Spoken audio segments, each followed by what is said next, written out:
లెక్క చూడండి నాన్న. చూడండి, గణితంలో పవన్కి 45 మార్కులు. ఎంత? 45. జానకి 75 వచ్చినాయట.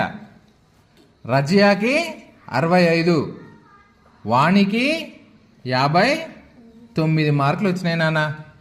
వీటిని ఏం చేయమంటుండు? అందరికి కలిపి ఎన్ని వచ్చినాయని అడుగుతలేడు. వీటిని ఆరోహణ క్రమంలో రాయమంటుండు. ఆరోహణ క్రమం అంటే ఏంది? తక్కువ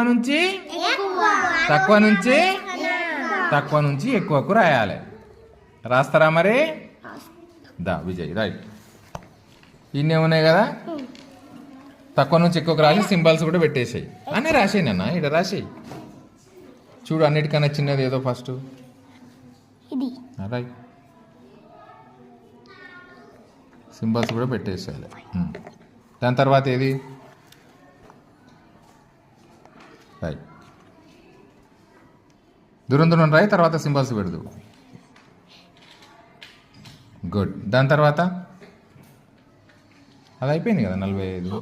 అయిపోయిన వాటికి ఇంటూ మార్క్ కొట్టేసుకో. అయిపోయిన వాటికి ఇంటూ మార్క్ పెట్టేసాయి. ఇంకా దాన్ని చూడొద్దు నువ్వు. ఇంకేమైపోయింది?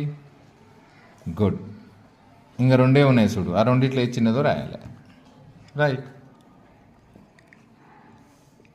అది కొట్టేయి.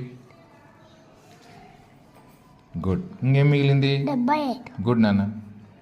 ఇప్పుడు సింబల్స్ పెట్టేసాయి.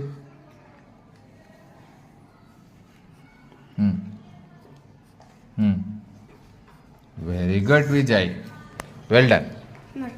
విజయ్ బాగా చేసిండు కదా నాన్న. నెక్స్ట్ లెక్క ఎవరు చేస్తారో చూద్దాం.